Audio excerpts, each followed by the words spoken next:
കണ്ണൂരുള്ള മണക്കടവ് എന്ന സ്ഥലത്താട്ടോ എൻ്റെ അമ്മയുടെ വീട്. അവിടെ ഇപ്പോൾ ചെല്ലുമ്പോൾ ആദ്യം പോകുന്നത് പള്ളിയിലാണ്, നമ്മുടെ ഇച്ചാച്ചനെ കാണാൻ വേണ്ടിയിട്ട്. അമ്മയുടെ അപ്പനാട്ടോ ഇച്ചാച്ചൻ. അപ്പോൾ അവിടെയെല്ലാം കണ്ട് ആ വഴി നേരെ ഞങ്ങൾ പോയത് അക്കുചേച്ചിയുടെ വീട്ടിലേക്കാണ്. അവിടെ നമ്മുടെ ജോസങ്കളും സിൽവി ആൻറ്റിയും അക്കുചേച്ചിയൊക്കെ ഉണ്ടായിരുന്നു, റോവനങ്കളും ടസാമോളും ഉണ്ടായിരുന്നു. അവർ പോകാൻ റെഡിയായിട്ട് നിൽക്കുന്ന സമയത്താട്ടോ ഞങ്ങൾ അവിടെ എത്തിയത്. അവിടെ എത്തി ഞങ്ങൾ വട്ടയപ്പവും വെള്ളമൊക്കെ കുടിച്ച് കുറേ നേരം അവിടെ വർത്താനം പറഞ്ഞുകൊണ്ടിരുന്നു. സിൽവാൻറ്റിയുടെ ജോസങ്ങളുടെ മൂത്ത മോള് ജോസന ചേച്ചി ലണ്ടനിലാട്ടോ. അപ്പം ലണ്ടനിൽ നിന്ന് വരുന്ന സമയത്ത് ഞങ്ങൾ പിള്ളേർക്ക് കാൽപോൾ കൊണ്ടുവരണമെന്ന് പറഞ്ഞായിരുന്നു. അപ്പോൾ അതുകൂടെ മേടിക്കാനുണ്ട് കേട്ടോ ഈ ഒരു യാത്രയിൽ. പിള്ളേർ കുറേ നേരം ഇരുന്ന് കളിച്ചു.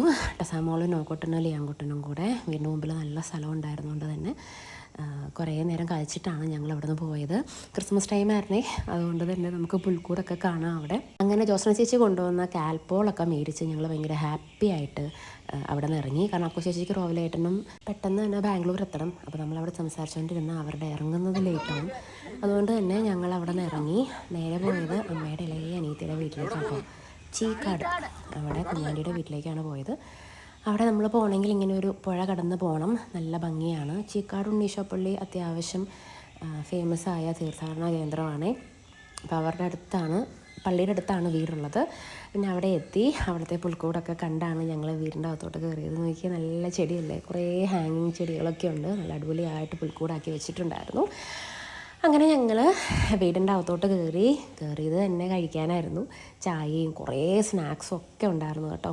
പിന്നെ ഇസാമോള് ലിയാങ്കുട്ടനെയും കൊണ്ട് കുറേ അങ്ങോട്ട് ഇവിടെയൊക്കെ നടക്കുന്നുണ്ടായിരുന്നു, നമ്മുടെ ഡോഗിനെയൊക്കെ കാണിച്ച്. ഇതാണ് ഈവക്കുട്ടി, നമ്മുടെ കാര്യം പറഞ്ഞാൽ നോക്കുട്ടൻ്റെ ആൻറ്റിയാണ്, അമ്മയുടെ അനിയത്തിയുടെ ഇളയ മോളാണ്. അപ്പോൾ ഇവർ 2 ദിവസത്തെ ഗ്യാപ്പിലാട്ടോ ഉണ്ടായത്. ഞങ്ങൾ നോക്കുട്ടനെ കൊണ്ടുവരുന്ന ദിവസം കുഞ്ഞാൻറ്റി വന്ന് അഡ്മിറ്റ് ആവുമായിരുന്നു ചെയ്തത്.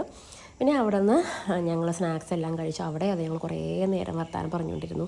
പഴംപൊരി ഉണ്ടായിരുന്നു, കൊഴുക്കട്ട ഉണ്ടായിരുന്നു, പിന്നെ അതിൻ്റെ പുറകെ ബ്രെഡ് ടോസ്റ്റ് വന്നു. അങ്ങനെ പല സാധനങ്ങൾ ഞങ്ങൾ കാപ്പിയെല്ലാം കുടിച്ച് അവിടെ കുറേ നേരം വർത്താനം പറഞ്ഞുകൊണ്ടിരുന്നു കേട്ടോ. പിള്ളേരും അതെ അവിടെ കളിക്കാനൊക്കെ ഉണ്ടായിരുന്നു. കുഞ്ഞാനിക്ക് 3 പിള്ളേരാണ്. കിറ്റിക്കുട്ടൻ കോളേജിലെത്തി, ഇസാമോൾ 11th നമ്മുടെ ഇവക്കുട്ടി നോക്കുട്ടിനെ പോലെ തന്നെ ഫസ്റ്റ് സ്റ്റാൻഡേർഡിലാണ് പഠിക്കുന്നത്. പിന്നെ അവിടെ ചെന്ന് എനിക്ക് എൻ്റെ എന്ത് സ്റ്റെപ്പാണ് ഇത് പുതുക്കാൻ പറ്റി. ഇവക്കുട്ടിക്ക് പല്ല് ഞാൻ പറിച്ചു കൊടുത്തു കേട്ടോ. വളരെ സന്തോഷമുള്ള കാര്യമായിരുന്നു. പല്ലെല്ലാം പറിച്ച് അവിടെ നിന്ന് ഞങ്ങൾ നേരെ പോയത് മണക്കടവിലേക്കാണ്, അമ്മയുടെ വീട്ടിലേക്ക്. അവിടെ നിന്ന് വയറ് നിറയെ കഴിച്ച് ഭയങ്കര ഹാപ്പി ആയിട്ട് പോകുന്ന വഴിക്ക് നമ്മുടെ നിമ്മി ആൻറ്റിയുടെ ബെൻകുട്ടനെ കണ്ടു കേട്ടോ. ഞങ്ങൾ സാധാരണ നിമ്മിയാൻ്റെ അടുത്ത്